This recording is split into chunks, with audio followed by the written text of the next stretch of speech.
everyone, 大家好. Welcome to the first episode of Growing Up with Chinese, 成长汉语. My name is Charlotte McInnes, and in this show, I'll be helping all of you learn some very basic and useful Chinese. Now, I realize that some of you might be thinking right now, why should I learn Chinese? What does China have to do with me? Well, different people will give you different answers, and I'll give you my answers today. China is a country with over 5,000 years of history, exploring the various facets of Chinese culture, Chinese life, Chinese inventions and tradition, and you can't forget Chinese language. All of these aspects that have developed over these 5,000 years is fascinating, exciting, and really quite unique. Think of Kung Fu, or Kung Fu as some of you might know it, or even Chinese food, which is delicious, or, can't forget, traditional Chinese medicine. This is one of the founders of traditional Chinese medicine. By learning how to speak Chinese, all of these wells of incredible information become more accessible to you. If you visit a foreign country and can speak the language of the country, you're going to have a completely different experience than if you don't speak a word. So, why should you learn Chinese with us here on Growing Up with Chinese?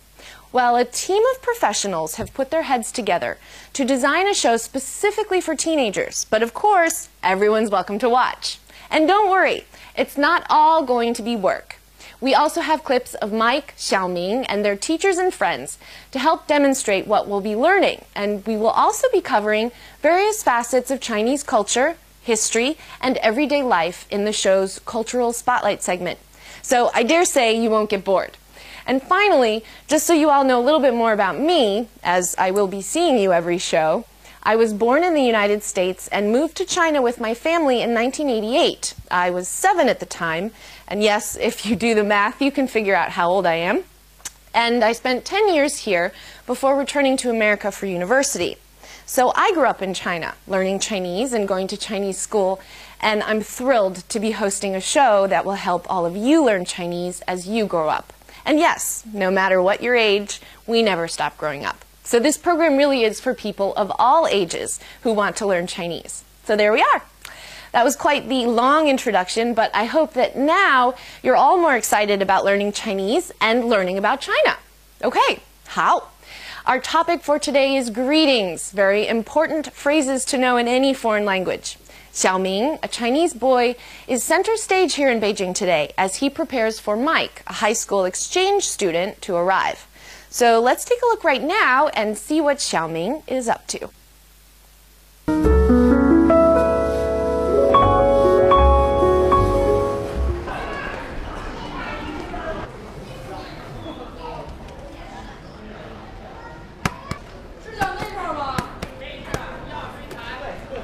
Ni hao.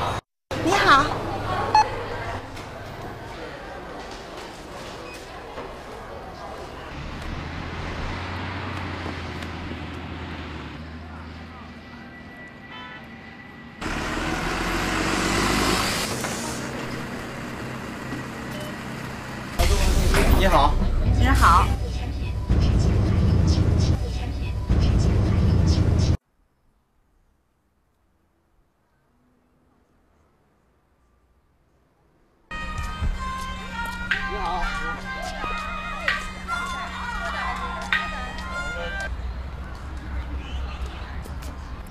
爷爷，早上好。小明，你好。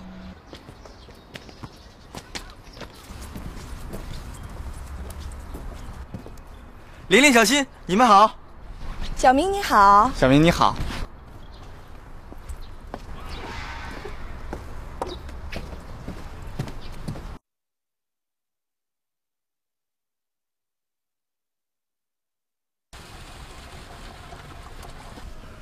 你好，你好。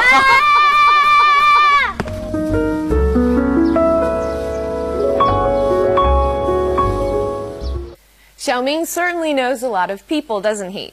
My guess is all of you pretty much understood that what we just saw were the various ways Xiaoming greeted different people. Let's break them down one at a time. 你好. Separately, 你 means you, and 好 means good. When they're put together, they form the most common greeting in Chinese. Hello. 你好. Now, if you're saying hello to more than one person, a "们" is added after 你. 们 effectively makes a singular pronoun, I, you, he, she, it, or a noun referring to a person, plural. 你们. It's the plural of you. 你们好, therefore, is hello everyone, or hello all. 你好。你好。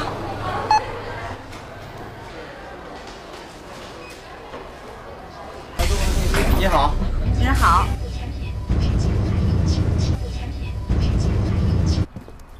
玲玲、小新，你们好。小明你好。小明你好。早上好. You're guessing correctly that this is a greeting. This phrase shares the 好 that the other two have. 早上, however, means morning. So 早上好 is good morning. 爷爷，早上好。小明，你好。 Okay, well, let's take another look at the clip.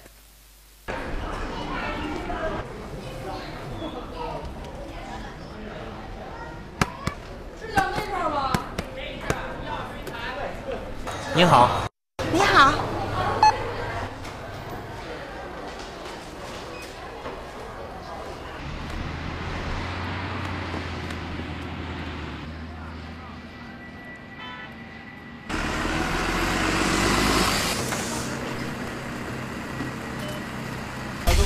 你好。你好。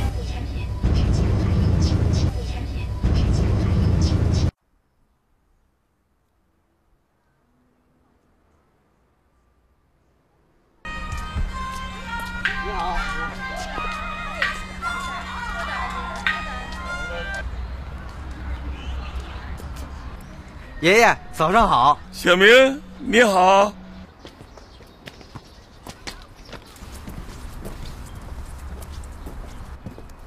玲玲、小新，你们好。小明你好。小明你好。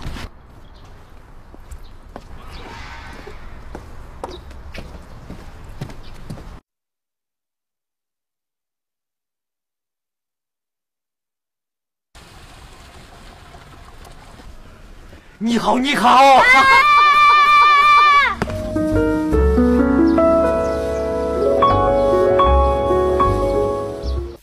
All right, that just about wraps up today's general overview of the dialogue. Now it's time to get into some specifics. Before we move into today's vocabulary, I want to ask you all a question. Did any of you notice how everything sounded almost like a song?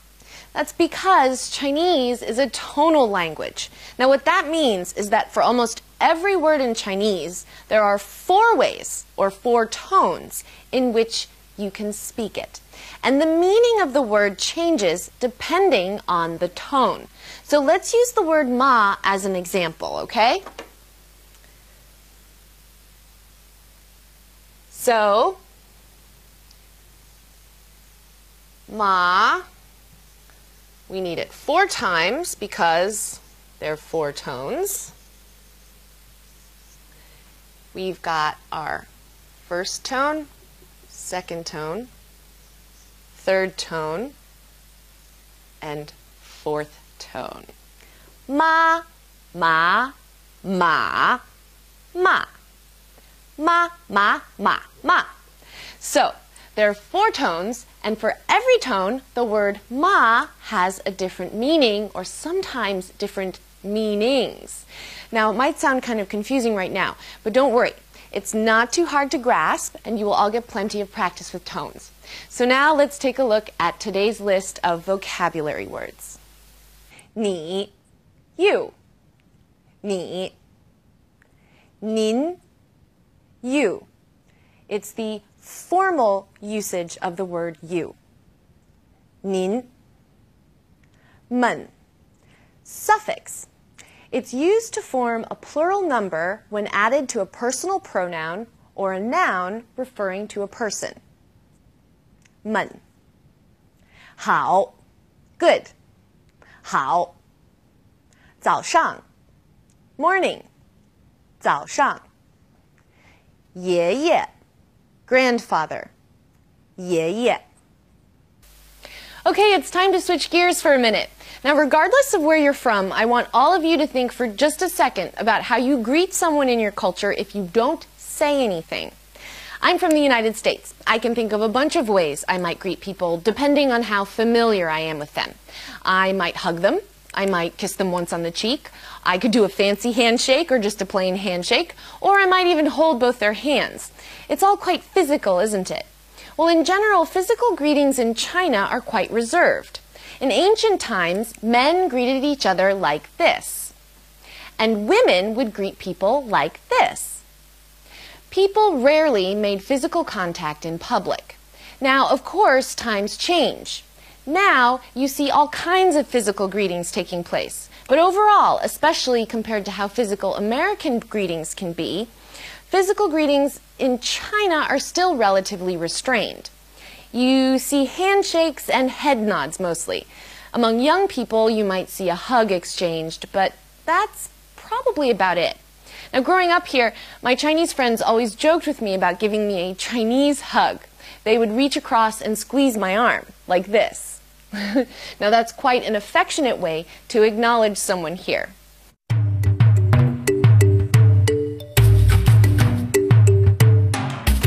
Okay, it's time to look at some of today's language points. And to start off with, we have a tone alert.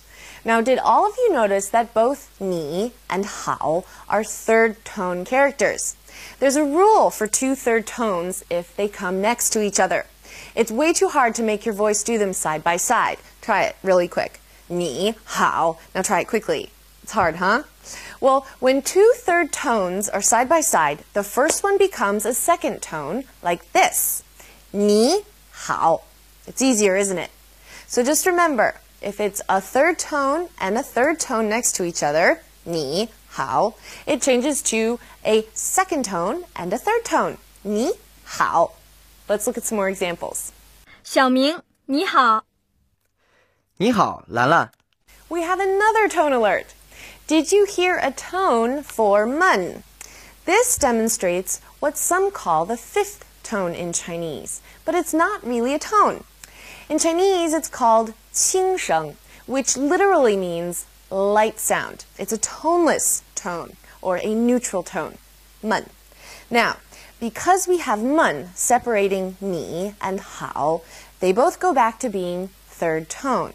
你们好，你好，你们好.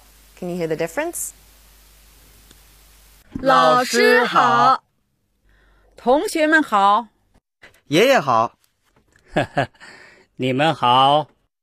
Now here's a test for your ears. Did any of you notice that when Xiaoming said hello to the person at the store and the person on the bus, he said 您? Sounds a lot like 你, doesn't it? Well, they both mean you. However, 您 is the formal way to say you in Chinese. Now, I know some European languages, like French, for example, have the formal and informal you. Chinese is the same. You say 您 when you want to be respectful, especially to people you don't know. 您好. Let's look at some more 您 examples. 老师，您好。你好，兰兰。 All right, that just about wraps everything up for today. Now, don't worry if your head is swimming in the vast ocean of the Chinese language. We'll go over as much as we can what has been talked about in later episodes of 成长汉语. And you can always visit our website to review. Now, please feel free to also send us letters about the show or anything you might have questions about or any comments you might like to make. We'd love to hear from you. And whenever there is time at the end of a show, some of those letters will be read out loud, and I'll do my best to answer any questions you might have. Good luck with your Chinese studies, everybody. 加油! See you all next time. 再见.